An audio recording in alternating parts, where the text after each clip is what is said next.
Okay, अस्सलाम वालेकुम everyone. कोई कंफर्म कर सकता है कि आवाज़ क्लियर है? बिल्कुल शुरू करते हैं हम।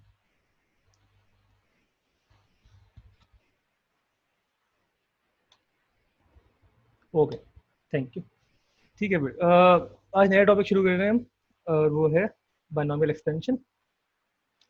बायनॉमियल एक्सपेंशन वो टॉपिक है जो कि आपने एएस में भी किया है, मगर एएस से डिफरेंट है यहाँ पे ए टू में।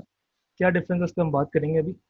अच्छा, जहाँ तक बात रही हमारे पार्शियल फ्रैक्शंस के असाइनमेंट की, तो वो आपको पता है कल ड्यू है। अ, वो उसमें अगर किसी को मसला है किसी भी क्वेश्चन में, तो वो मुझसे डायरेक्टली पूछ सकता है। अब इस क्लास में डिस्कस नहीं करेंगे उस असाइनमेंट को। ठीक है ना, असाइनमेंट आपको कर दी है। Okay, moving on to the main topic, binomial expansion. जी, बायनॉमियल एक्सपेंशन हमने एएस में जो पढ़ी थी, उसमें भी हम बेसिकली यही करते थे कि हमारे पास इस फॉर्म में कुछ होता था, A plus B whole power N, और हमें इसको एक्सपेंड करना होता, डिफरेंट टर्म्स निकालनी होती थी। ठीक है ना। और हमने उसके लिए एक इसका स्टैंडर्ड फार्मूला, फार्मूला तो नहीं कहेंगे इसको, लेकिन चलो अभी फार्मूला ही कह लेते हैं उसको। हमने फार्मूला सीखा था उसका कि इसको एक्सपेंड कैसे करेंगे। ठीक है। कुछ teachers one plus B whole power N के लिए अलग से भी बताते हैं, तो वो भी आपने शायद देखा होगा। और A plus B whole power N, और मैं उसको लिख भी देता हूँ ताकि कुछ हद तक आपको याद भी आ जाए, जो आपने देखा हुआ था। याद है ना, A to the power N plus N C one, A की power N minus one, B की power one, plus N C two, A की power N minus two, B की power two, and so on, जब तक हम B to the power N तक नहीं पहुंच जाते। ठीक है ना। ये तो आप सबको याद है ना कुछ हद तक। अच्छा, अगर याद नहीं भी है ना, तो भी इतना मसला की बात नहीं है, मतलब किसी को नहीं भी याद तो ये यूज नहीं होगा हमारे ए टू में। क्यों नहीं होगा उसको मैं बताता हूँ, लेकिन ये कुछ हद तक याद आ रहा है, मतलब पढ़ के आ रहे हैं वो याद आ गया ना बायनॉमियल एक्सपेंशन। ठीक है ना। Okay okay. अच्छा, तो इसमें ये जो हमने एएस में पढ़ा हुआ था, बड़ा स्ट्रेट फॉरवर्ड सा टॉपिक था। कभी बहुत ही कम हुआ है कि इसके कोई क्वेश्चन ऐसे आए हो जिसमें ज़्यादा सोचना पड़े, वरना काफ़ी स्ट्रेट फॉरवर्ड टॉपिक था। अ, इसमें बेसिकली जो आपसे बोलते थे, याद होगा आपको, कि आप हमें कोई स्पेसिफिक टर्म बता दें, कि जैसे कि बोलेंगे फिफ्थ टर्म बता दें इसकी, या आपको बोलेंगे कि कोएफिशिएंट बता दें of any term, coefficient of the seventh term या ऑफ द फोर्थ टर्म। ठीक है ना, ये बेसिकली इस तरीके के सवाल आते थे। या उन्होंने थोड़ा और जितना हद तक वो उसको मुश्किल कर सकते, अपने हिसाब से मुश्किल कर सकते थे, वो करते थे। ए टू में क्या होगा, ए टू और एस के इस पर्टिकुलर टॉपिक में जो फ़र्क है, वो ये है कि ये जो हमने फॉर्मूला पढ़ा था, ये ये हम यूज़ नहीं करेंगे, बिल्कुल भी नहीं करेंगे। इसके अगेंस्ट हम एक डिफरेंट फॉर्मूला पढ़ेंगे। वो क्या है और वो क्यों है, उस पर बात करते हैं। तो वो तो पहले स्टार्ट हम करेंगे इसके लिए। अ, वो basically one plus B whole power N के लिए। वन प्लस बी मतलब कि फर्स्ट टाइम हम अज्यूम कर रहे हैं वन ही होगी। यहाँ पे तो हमने कहा था ना, फर्स्ट टाइम कुछ भी हो सकती है। A plus B whole power N के लिए तो हम कह सकते थे कि two X plus three X cube whole to the power seven. इसको एक्सपेंड करना भी आपको आता है यूजिंग दिस फॉर्मूला। ठीक है ना। आप या इसकी जगह आप बोलें कि five minus four under root x की पावर टू, ये भी आपको एक्सपेंड करना आता है। ठीक है, यूजिंग दिस फॉर्मूला। लेकिन यहाँ पे हम कहते हैं कि the first term would be one. First term पहले तो वन होगी, और बी कुछ भी हो सकता है, और होल पावर एन है। और अगर इसको एक्सपेंड करना है तो कैसे करेंगे वो हमने सीखना है। और इसमें और ए टू ए एस वाले में फ़र्क क्या है, उसका हम बात करेंगे। तो इसका जो एक्सपेंशन है उसमें पहली टर्म हमेशा वन होगी, पहली टर्म हमेशा वन होगी। जैसे कि यहाँ पे one plus B whole power n जो आप लोग एस में करते थे, उसमें भी पहली टर्म वन ही होती थी, कि one raise to the power anything is one. ठीक है ना। उसके बाद जो सेकंड टर्म है, उसको हम लिखेंगे एन बी, मतलब ये है एन मल्टीप्लाई बाय बी। ठीक हो गया, एन बी।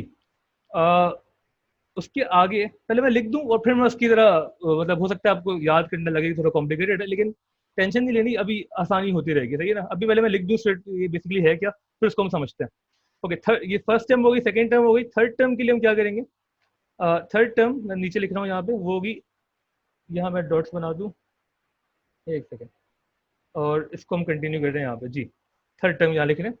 तो थर्ड टर्म होगी N multiply by N minus one, divide by two factorial plus, oh sorry plus नहीं, into B to the power two. ये पूरी सेकंड टर्म है यहाँ से लेकर यहाँ तक। वापस बता रहा हूं मैं, n multiply by n minus one divide by 2 factorial multiply by b to the power 2. Similarly, we will have the third term, sorry, the fourth term. Fourth term क्या होगी? वो होगी n minus one multiply by n minus two divide by 3 factorial b का cube. ये नया formula सीख रहे हैं हम माशाल्लाह. सिमिलरली, अच्छा इसको अगर आप जरा सा नोट करें, पहले मैं एक और लिख दूं फिर मैं बताता हूँ उसको याद कैसे करेंगे आप और ये मतलब क्या है इसका. जो हमारी फिफ्थ टर्म है वो हो जाएगी n minus one n minus two n minus three over 4 factorial into b to the power 4. ठीक हो गया. तो ये बेसिकली एक्सपेंशन है, सिर्फ आपको ये याद करनी है इस पूरे चैप्टर में, और इसको मैं जरा समझा भी दूँ यूज़ कैसे होगी और क्वेश्चन किस तरीके से आएंगे. अच्छा, इसको याद करने के एक तरीका ये है जो मुझे खुद इस तरीके से याद रहता है कि मैं ये देखता हूँ कि टर्म्स कितनी है, मतलब यहाँ एक टर्म ये हो गई n, दूसरी टर्म हो गई n माइनस वन, दो टर्म है तो नीचे डिवाइड में टू फैक्टोरियल होगा, टू टर्म्स टू फैक्टोरियल और यहाँ पावर भी 2 होगी. मैं इससे याद रखता हूँ थोड़ा. सिमिलरली अगर यहाँ पे 1 2 3 टर्म्स है तो नीचे 3 फैक्टोरियल होगा और पावर भी 3 होगी. ठीक हो गया. सिमिलरली 1 2 3 4 टर्म्स हैं तो 4 फैक्टोरियल होगा डिवाइड में और b की पावर भी 4 ही होगी. ठीक है ना, इस तरीके से लेके चलना है आपको. और जो पहली दो टर्म है वो तो हर केस में यही रहेंगी. वन, पहली टर्म हमेशा वन और सेकेंड टर्म हमेशा n भी, n मल्टीप्लाई बाय b. ये बात समझ में आ रही है होपफुली. ठीक है ना. तो ये हमारा एक्सपेंशन का तरीका है. ये हम क्यों यूज कर रहे हैं, एएस वाला क्यों नहीं यूज कर रहे, उस पर हम बात करते हैं. ये एक्सपेंशन जो है वो एएस वाले की तरीके से ही कैसे आ रही है उस पर भी हम बात करते हैं.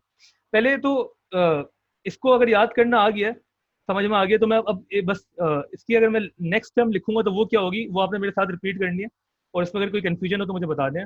उसी तरीके से जैसे हम पिछली टर्म्स लिख रहे हैं, तो जो नेक्स्ट टर्म होगी सिक्स टर्म वो क्या होगी, n multiply by n minus one multiply by n minus to multiply by n minus three. Next क्या होगा, n माइनस फोर. ठीक है ना, अगर आप सिर्फ सीक्वेंस देखें उससे आपको समझ में आ जाएगा. n minus four divide by, अब यहाँ टोटल 5 टर्म्स है ऊपर, नीचे 5 factorial into b to the power 5. ठीक हो गया. And so on, this will continue for sometimes eternity, not always but sometimes till infinity. उस पर हम बात करते हैं कब कब कब ये चलता रहेगा और इसका और एएस में बेसिकली फर्क क्या है. पहले तो ये जो है फॉर्मूला याद करने में कोई दुश्वारी, कोई मसला, ये क्लियर है, समझ में आ रहा है, इसमें कोई कंफ्यूजन तो बता दो, उसको हम यूज करेंगे. अभी यहाँ तक कोई मसला तो मुझे बता दो.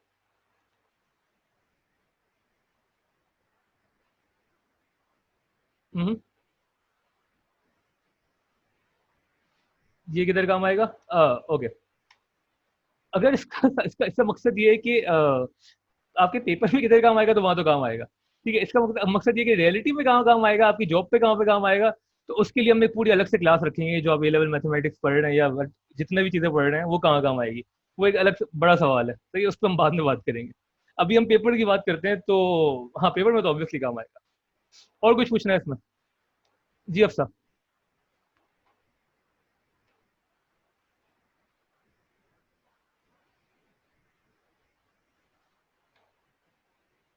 ओके, आपने हैंड रेस किया था, नहीं किसी को मसला नहीं है. ठीक है, ओके, बेहतरीन. तो ये अभी तक तो हमने सिर्फ एक फॉर्मूला देखा है, और अब जरा इसको हम एएस से कंपेयर करते हैं. जी, एएस और ए टू वाले में फ़र्क क्या है. एएस में जितने भी आपके क्वेश्चन आते थे उनके मैं एग्जाम्पल लिखता हूँ यहाँ पे. फॉर एग्जाम्पल वो था इस तरीके से कि वो होगा 2 माइनस एक्स स्क्वायर की पावर 3. ठीक है, या 4 माइनस 4 plus x over 2 to the power 7. ठीक है. सबसे इंपॉर्टेंट चीज एएस में जो वो थी वो पावर. जो पावर थी एएस में वो हमेशा इंटीजर थी. जब इसको एक्सपेंड करते थे तो हमें पता था कि जब हम इसमें लिखेंगे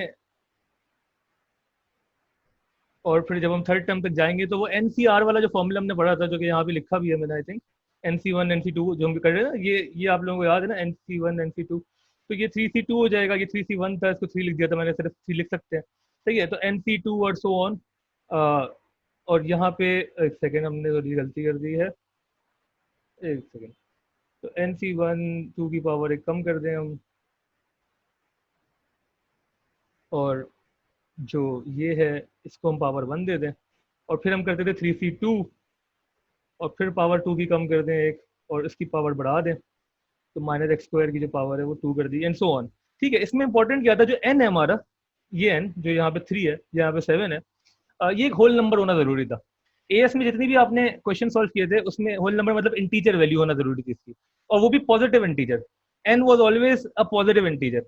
अगर n की आप कोई भी वैल्यू लें that is not a positive integer, either it's a decimal और अ नेगेटिव इंटीजर और अ नेगेटिव डेसिमल, आप इनपुट करें अपने कैलकुलेटर में, और कैलकुलेटर में जरा लिख के देखें 1/2 या ½ C1, और देखें क्या आंसर आ रहा है।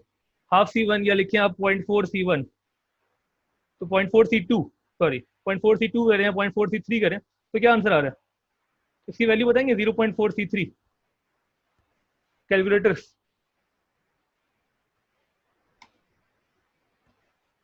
जी 0.4 C3 की वैल्यू क्या आ रही है आपके पास? एरर आ रहा है, बिल्कुल ठीक है, मैथ एरर आएगा, क्योंकि जो आपका कैलकुलेटर में डिजाइन इस तरीके से कि वो n में एक्सपेक्ट करेगा आपसे सिर्फ एक पॉजिटिव इंटीजर। ठीक है ना, और जितने भी ये सवाल आपने किए थे एएस में, बिल्कुल सही है, मैथ एरर आ रहा है, उस सब में पॉजिटिव इंटीजर ही था।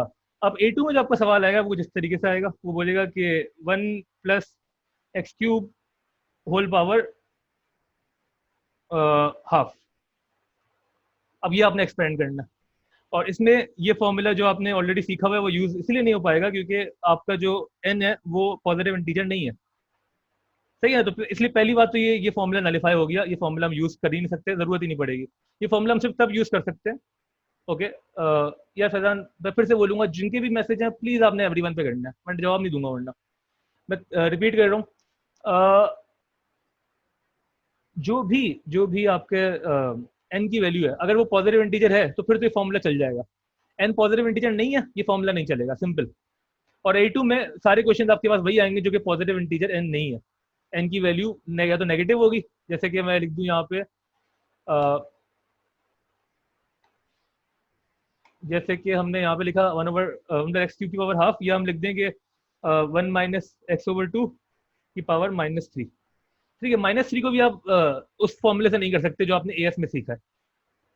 सही है, तो एएस वाला फॉर्मूला नलीफाई हो गया, उसकी हमें जरूरत नहीं है यहाँ पे। ओके, दूसरा मसला, एएस में जो हमने फॉर्मूले सीखे थे उसके साथ हमने एक दो ट्रिक्स भी सीखी थी, जिसको हम ट्रिक्स कहते थे। हम ये कहते थे दो तीन चीजें, कि हमने कहा अगर यहाँ बीच में प्लस है तो सारी जो टर्म्स है वो प्लस में आएंगी। एक हमने ये चीज सीखी थी, है ना। हमने कहा था अगर अगर यहाँ बीच में प्लस है तो सारी टर्म प्लस में आएंगी, और हमने कहा था अगर माइनस है तो पहली प्लस आएगी, फिर नेगेटिव आएगी, फिर प्लस, फिर माइनस, फिर प्लस, फिर माइनस। आप लोगों को याद होगा एएस में हमने ये कहा था ना कि आपको मतलब जो बीच वाली साइन है आपको बता देगा कि हर टर्म का साइन क्या होगा। तो अगर बीच में प्लस है सारी टर्म पॉजिटिव, बीच में नेगेटिव है तो पॉजिटिव नेगेटिव पॉजिटिव नेगेटिव। ये चीज याद होगी आपको, ये हमने एएस में सीखी थी। A2 में आपने भूल जाना है, ऐसा कुछ भी नहीं है, कोई रूल नहीं है। यहाँ पे प्लस लिखा है, सारे प्लस आ भी सकते हैं, नहीं भी आ सकते, माइनस में भी आ सकते हैं। ठीक है ना, और कोई सिस्टमेटिक रूल नहीं है कि ऑल्टरनेटिव नहीं आएंगे। हो सकता है दो चार शुरू के माइनस आए, फिर प्लस आए, फिर माइनस आए, तो कोई रूल नहीं है जो आपके जहन में होना चाहिए। ठीक हो गया। सिमिलरली यहाँ पे भी प्लस भी हो सकते हैं, माइनस भी हो सकते हैं, जब तक आप इसको सिंप्लीफाई नहीं करेंगे आपको नहीं पता कि सारे प्लस है या माइनस है। ठीक हो गया। एक लास्ट चीज जो आपने एएस में सीखी थी वो ये थी कि अगर यहाँ लिखा है 2 + x² की पावर 3, जी इसमें कितनी टर्म्स आएंगी? अगर मैं इसको एक्सपेंड करूंगा, what will be the total number of terms I will get? Total terms कितनी आएंगी जो आपने एएस में सीखा था? ये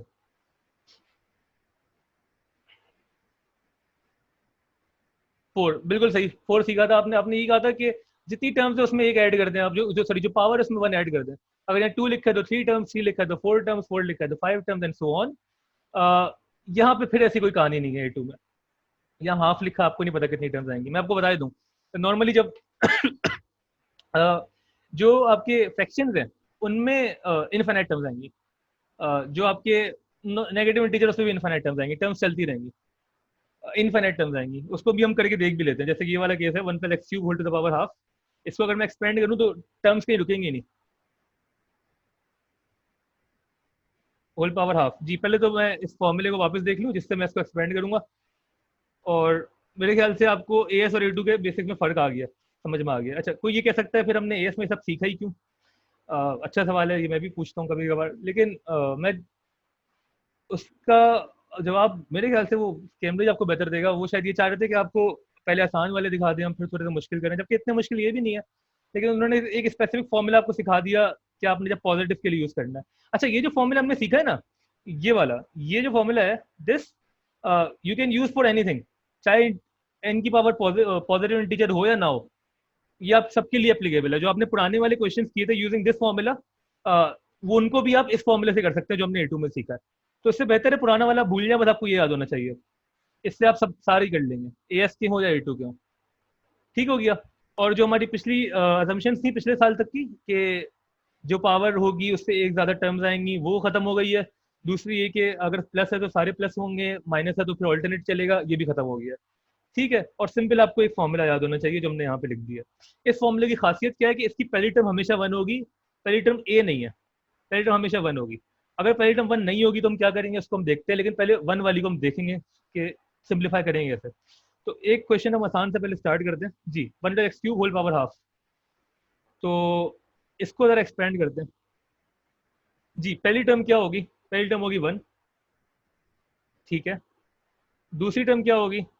दूसरी टर्म हमने बोला है यहाँ पे एन बी, अगर आपको याद हो। अच्छा इन क्वेश्चन में मैं आपको बेहतर ये होता है, मैं कहता हूँ कि दो ही चीजें होती हैं आपके पास, एन और बी।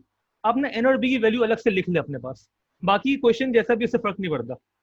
वो आपको ये चीज जो मैं बोल रहा हूँ ना, ये तब काफी हैंडी होगी जब क्वेश्चन थोड़े कॉम्प्लिकेट होंगे। तो मैं बेहतर ये होता है कि आप ना अपने पास कहीं साइड पे एन और बी की वैल्यू लिख लें। आपको पता है कि एन जो है वो हाफ है और बी जो है वो x² है, बस ये दो चीजें चाहिए आपको, और अपने फॉर्मूले में इनपुट कर देना, बाकी क्वेश्चन की टेंशन नहीं लेनी। 1 + एन बी मतलब हाफ, यार इसको हम ये वाला हाफ कर देते हैं, हाफ इंटू बी कितना x², ठीक हो गया। 1 + एन बी प्लस, वापस देखते हैं अपने फॉर्मूले को जी। 1 + एन बी दो टर्म हो गई, तीसरी टर्म ये है n into N minus one over 2 factorial into b की पावर 2। तो n into N minus one, n कितना है? एन है half, n minus one, half minus one कितना होता है भाई? Minus half, n into N minus one over 2 factorial. इसमें चांसेस ऑफ एरर ज़्यादा हैं, कैलकुलेशन के मसले करते हैं स्टूडेंट्स, उनको फ्रैक्शंस और चीज़ों में मसले आ जाते हैं, तो वो देख लेगा। bx³ है, ठीक है, b को x³ कर देते हैं। Thank you thank you thank you, मैंने वहाँ स्क्वायर लिख दिया दो जगहों पे। इसको x³ कर देते हैं।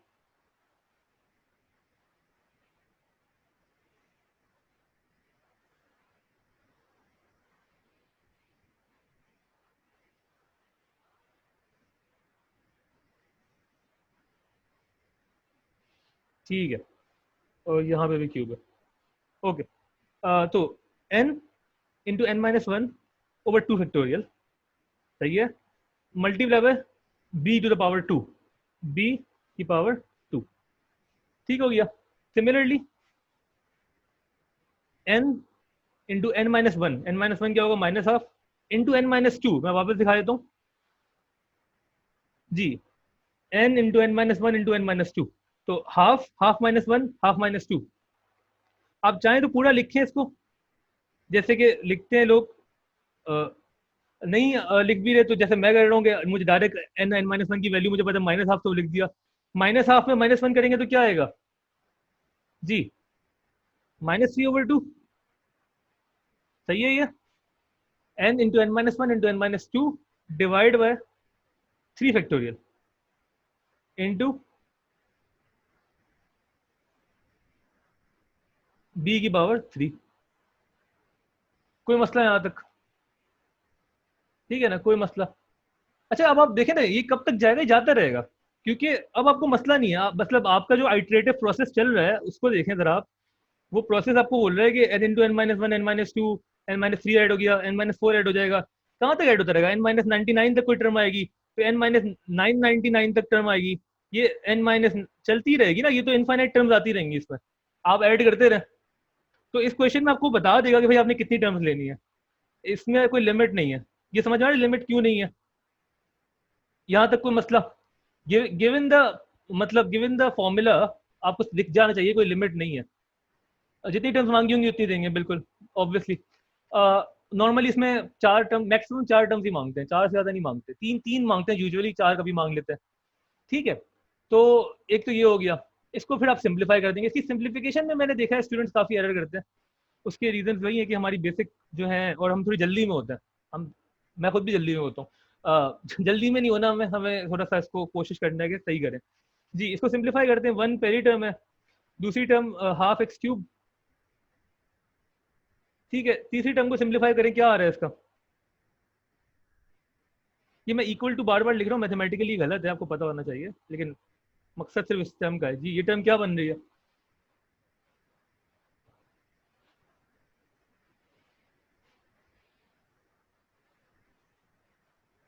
जी, सिंप्लीफाई करके बताना है आप लोगों ने मुझे। Half into minus half, 1/4, 1/4 divide by 2 factorial. Factorial याद है आप लोगों को? भूल गए? फैक्टोरियल याद है, भूल गए? फैक्टोरियल भूल गए तो बता दें, मैं उस पर भी बात कर लेता हूँ। -1/8 x⁻6। ठीक है, तो सही ये हो गया -1/8 x⁻6। बिल्कुल ठीक है। और ये कितना हो गया? Half into half, 1/4, 1/4, 1/8, 3/8, 3/8 divide by 6। जी, 3/8 डिवाइड बाई 6 कितना होता है भाई? 1/16। बताओ जरा देख के। बिल्कुल ठीक है, 1/16 की पावर, 1/16 x⁻9। ठीक है ना, ये तो याद है ना, पावर के ऊपर पावर मल्टीप्लाई होती है। यहाँ पे भी कुछ लोग मसले करते हैं हर साल, मल्टीप्लाई करनी है यार, बेसिक इंडाइसेस नहीं भूलने हैं आपने। ठीक हो गया, ओके, तो इसकी पावर 9 है, तो वापस। जी, तो अगर आप इसको सिंप्लीफाई करके लिखेंगे तो वो कुछ इस तरीके से बनेगा फाइनली। 1 + x/2 का cube minus x⁻6/8 plus x⁻9/16। ये आपका फाइनल आंसर है। और मतलब फाइनल आंसर में अगर आप थोड़ा सा और मतलब बेहतर ही होगा कि प्लस आगे डॉट डाल दें, ताकि ये आप शो कर रहे हैं कि आपको पता है कि आगे टर्म्स चल रही हैं, लेकिन आपने चार टर्म्स दी हैं आप। ठीक है, तो प्लस मार के यहाँ कुछ डॉट्स, ये बेसिकली आपका फाइनल आंसर है। Why then there limit to it? Okay, देखिए मैथमेटिकली तो आपको समझ में आ रहा है कि लिमिट क्यों नहीं है। मैथमेटिकली तो मतलब कि इस फॉर्मूले के तरीके से समझ में आ रहा है कि this can go on and on for ever. आप n माइनस समथिंग सोचते हैं, जितना बड़ा नंबर सोचे उसके बाद एक और कोई नई टर्म आ जाएगी। ठीक है, और उसमें सिर्फ आपने वो पावर लगानी है, फैक्टोरियल लगाना है, and you have one very next term ready. ठीक है, उसका जो लॉजिकल आंसर है, थ्योरेटिकल आंसर ये है कि आप यू कैन ओनली अप्रोक्सीमेट। आपको ना मतलब बेसिकली इसका जब हम क्वेश्चन करेंगे ना, मैं थोड़ा सा और सही से जवाब दूंगा। देखिए इसका क्वेश्चन आता है एग्जैक्टली इसी तरीके का सवाल आता है कि वो आपसे मतलब वो क्वेश्चन इस तरीके से कर देंगे। तो चलो मैं इसी को अगर बनाऊं उस सवाल में, देखिए आप मेरी बात सुने। असल में वो आपसे बोलेंगे, ये होता है स्मॉल नंबर्स के लिए। वो बोलेंगे इस क्वेश्चन को अगर मैं यहाँ पे लिखूं, तो कहेंगे show that when x become too small, when x becomes too small। अच्छा, ऊपर उन्होंने ये लिखी हुई होगी इक्वेशन, इक्वेशन मतलब ये वाली जो आपका क्वेश्चन था, जो कि ये था वन प्लस, ये एक्सप्रेशन लिखी हुई होगी 1 + x³ होल पावर हाफ। ये उन्होंने ऊपर लिखा होगा और नीचे बोला होगा कि आप शो करें कि when x becomes too small, when x becomes too small, its value can be approximated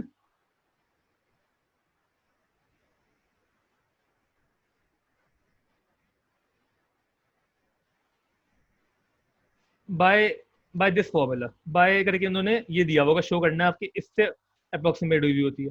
उन्होंने सिर्फ ये स्टेटमेंट लिखी होगी, कहीं पे ये नहीं कहा होगा कि आपने बाइनोमियली एक्सपेंड करना है या आप कितनी टर्म्स निकाले हैं। समझ रहे हैं?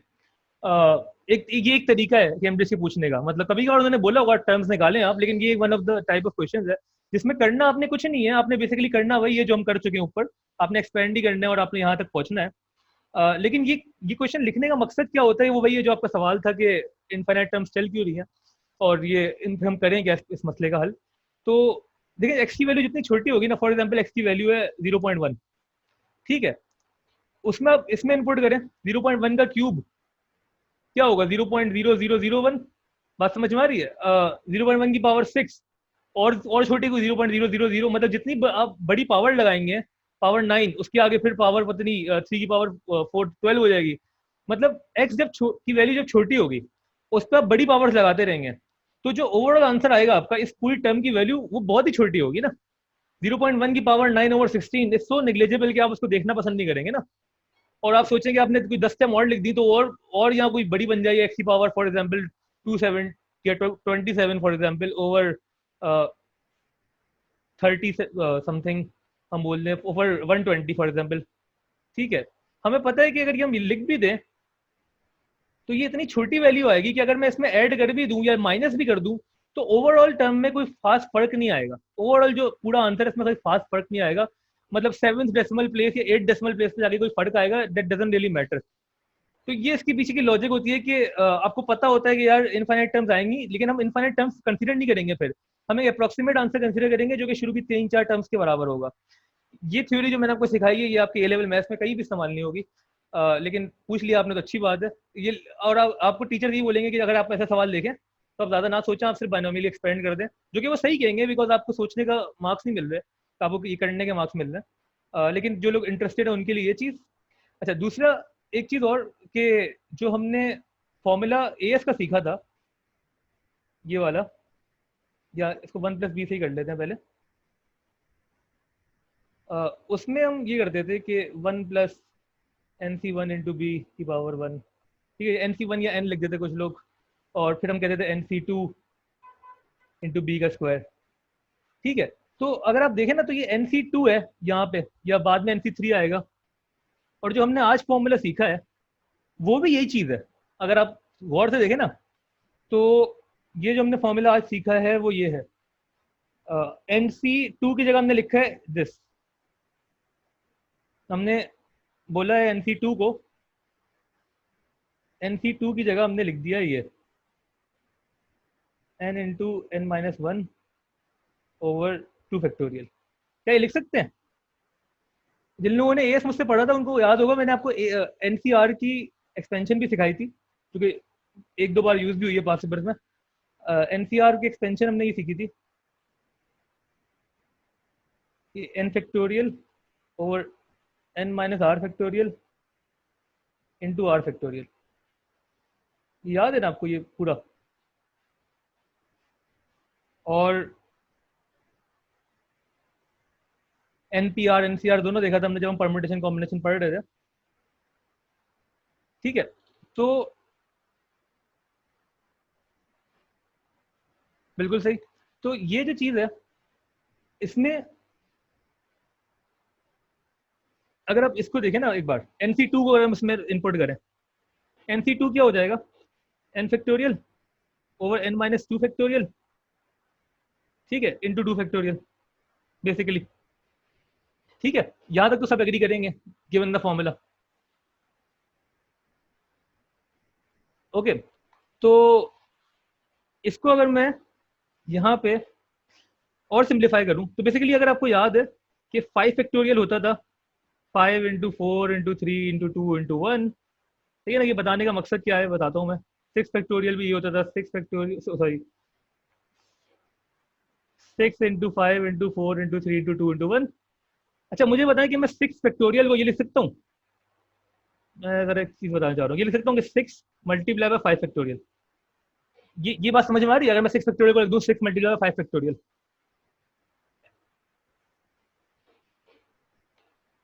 बिल्कुल ठीक है। अच्छा, अगर मैं लिख दूँ 6 को 6 × 5 × 4, तो क्या ये सही है?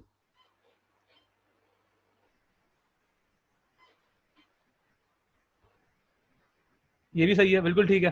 तो मैं ये n को मतलब मैं ये लिख सकता हूँ कि it is equal to n × n−1 × n−2 का फैक्टोरियल, यही कर रहा ना, n-1 इंटू n-2 का फैक्टोरियल डिवाइड बाय जो नीचे की चीजें चली रही हैं n-2 का फैक्टोरियल इंटू 2 फैक्टोरियल। हो गया, तो n-2 का फैक्टोरियल और ये फारे हो गए। क्या बचा हमारे पास, n into n-1 into 2 factorial and boom, ये वही है जो हमने आज सीखा है।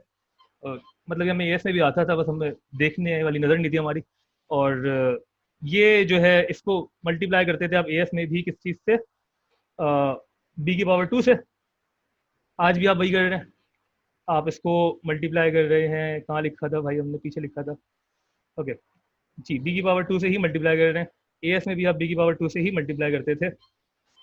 ये रहा, ठीक है, NC1 या NC2, सॉरी NC2 को आप बी की पावर 2 से करते थे, NC2 को एक्सपेंड किया हमने। सिमिलरली हम NC3 के साथ भी ये कर सकते हैं, और सब यही है।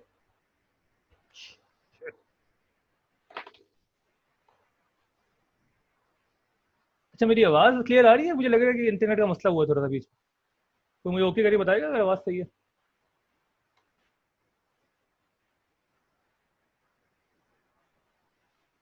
हुआ है, मसला हुआ है ना? अब सही है, ओके, ठीक है, बेहतरीन। ओके, तो बेसिकली ये भी हमने जो अभी सीखा, ये भी कभी काम नहीं आएगा आपके, नहीं हो सकता है आ जाए कभी कभार।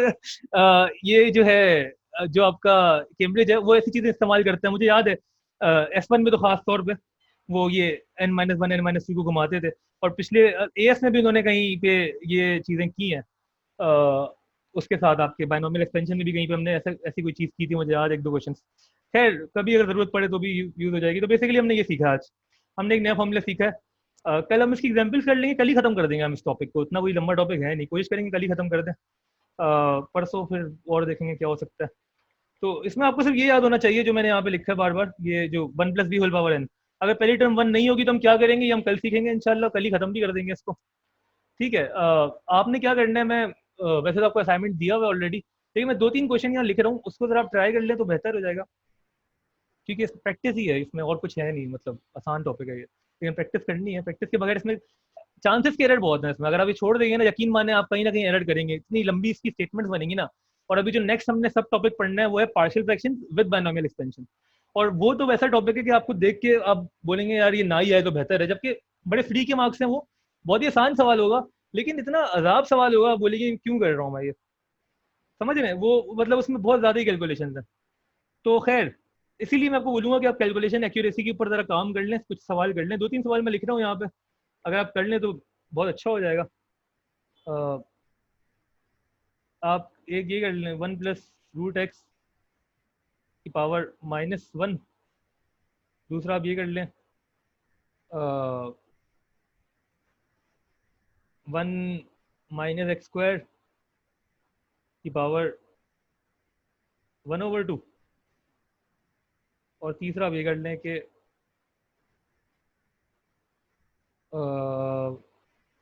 1 + 5x की पावर -1/2।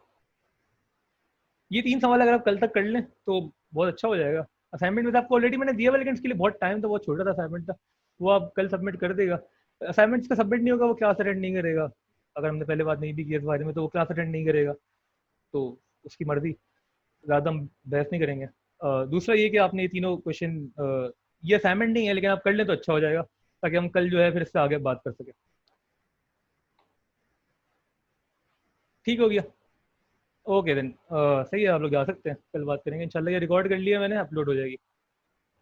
किसी ने और कुछ बोलना है तो बोल लो, वरना चले जाओ, और सब जा रहे हैं। बिल्कुल ठीक है, अल्लाह हाफ़िज़।